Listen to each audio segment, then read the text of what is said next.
Penguin Random House Audio presents The Tea Planter's Wife by Dinah Jefferies. Read for you by Avita Jay. Prologue. Ceylon, 1913. The woman held a slim white envelope to her lips. She hesitated for a moment longer, pausing to listen to the achingly sweet notes of a distant Sinhalese flute. She considered her resolve, turning it over as she would a pebble in her palm, then sealed the envelope and propped it against a vase of wilting red roses. The antique ottoman stood at the end of the four-poster bed.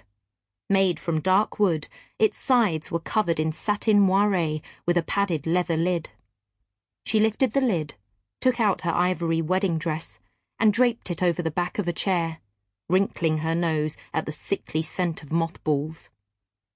She selected a rose, broke off the bloom, and glanced at the baby, glad that he still slept. At her dressing table, she raised the flower and held it against her fair hair. Such fine threads of silk, he had always said. She shook her head and let the flower go. Not today.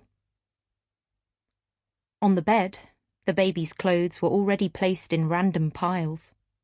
With the tips of her fingers, she touched a freshly laundered matinee jacket, remembering the hours she'd spent knitting until her eyes had stung. Lying beside the clothing were sheets of white tissue paper. Without further delay, she folded the little blue jacket, placed it between two sheets of the paper, and carried it to the zinc-lined ottoman, where she laid it at the bottom. Each item was folded, placed between tissue, and then added to the other layers of woolly hats, booties, nightgowns, and romper suits. Blue, white, blue, white.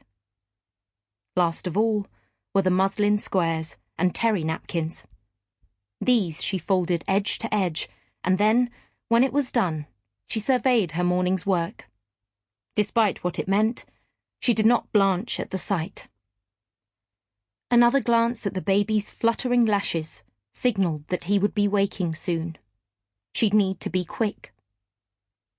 The dress she had chosen for herself was made from oriental silk in vivid sea green, slightly raised above the ankles and with a high-waisted sash. This had been her favourite dress sent over from Paris. She'd worn it the night of the party, the night she was certain the child had been conceived. She paused again. Might wearing it be viewed as a bitter attempt to wound? She couldn't be sure. She loved the colour. That's what she told herself. Above all, it was the colour. The baby whimpered and began to fret. She glanced at the clock, lifted the child from his crib, and sat in the nursing chair by the window, feeling a light breeze cooling her skin. Outside, the sun was high in the sky and the heat would be building. Somewhere in the house, a dog barked, and from the kitchens came the heady scents of cooking. She opened her nightgown to reveal a pale, marbled breast. The baby nuzzled and then latched on. A fine, strong jaw he had, so much so that her nipples were cracked and raw, and, in order to bear the pain, she was forced to bite her lip. To distract herself, she glanced around her room. In each of its four corners, memories had attached themselves in the form of objects.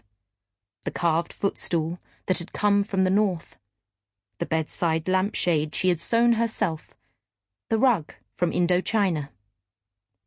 As she stroked the baby's cheek, he stopped feeding, lifted his free hand, and, in one heartbreakingly beautiful moment, his delicate fingers reached for her face. That would have been the moment for tears. When she had winded him, she laid him on the bed, wrapped in a soft crocheted shawl, and, once dressed, she cradled him with one arm and took a last look round. With her free hand, she closed the lid of the ottoman, threw the abandoned rose in a lacquered wastepaper basket, and then ran her palm over the remaining flowers in the vase, loosening the bruised petals.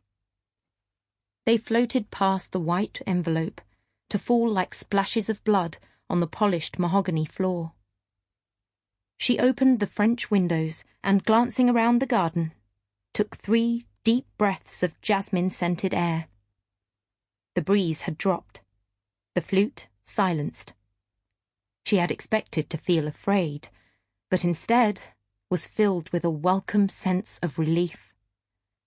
That was all, and it was enough. Then, with firm footsteps, she began to walk, one inevitable step after another, and as she left the house behind, she pictured the palest shade of the colour lilac, the colour of tranquility. Part 1. The New Life. Chapter 1. 12 years later, Ceylon, 1925. With her straw sun hat in one hand, Gwen leant against the salty railings and glanced down again.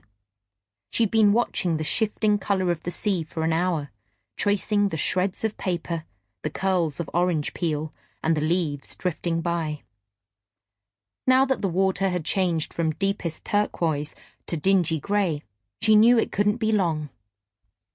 She leant a little further over the rail to watch a piece of silver fabric float out of sight.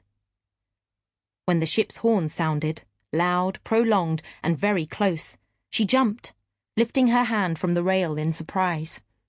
The little satin purse, a farewell present from her mother, with its delicate beaded drawstring, slid over her hand.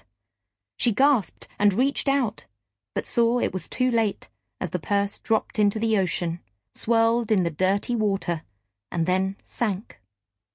And with it, her money, and Laurence's letter with his instructions folded neatly inside. She looked about her and felt another stirring of the unease she hadn't been able to shake off since leaving England. "You can't get much further from Gloucestershire than Ceylon," her father had said. As his voice echoed in her head, she was startled when she heard another voice, distinctly male, but with an unusually honeyed tone. "New to the east." Accustomed to the fact that her violet eyes and pale complexion always attracted attention, she turned to look, and was forced to squint into bright sunlight. Yes, I'm joining my husband. We're only recently married." She took a breath, just stopping herself from blurting out the whole story. A broad-shouldered man of medium height, with a strong nose and glittering caramel eyes, gazed back at her. His black brows, curling hair, and dark, polished skin stopped her in her tracks. She stared, feeling a little unnerved, until he smiled in an open sort of way. "You're lucky. By May, the sea would normally be a great deal wilder." "A tea planter, I'm guessing," he said. "Your husband." "How did you know?" He spread his hands. "There is a type." She glanced down at her beige-coloured dress, drop-waisted but with a high collar and long sleeves. She didn't want to be a type, but realised that if it wasn't for the chiffon scarf knotted at her neck, she might appear drab. "I saw what happened. I'm sorry about your purse." "It was stupid of me," she said, and hoped she wasn't blushing.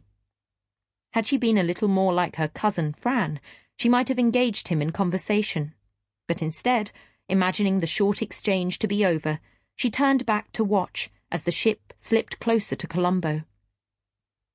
Above the shimmering city, a cobalt sky stretched into distant purple hills. Trees gave shade, and the air was filled with the cries of gulls as they swooped over the small boats massing on the water. The thrill of doing something so different bubbled through her. She had missed Laurence and, for a moment, allowed herself to dream of him. Dreaming was effortless, but the reality was so exciting it set butterflies alight in her stomach. She took a deep breath of what she'd expected would be salty air and marvelled at the scent of something stronger than salt. "What is that?" she said as she turned to look at the man, who, she rightly sensed, had not shifted from the spot, Sample complete. Ready to continue?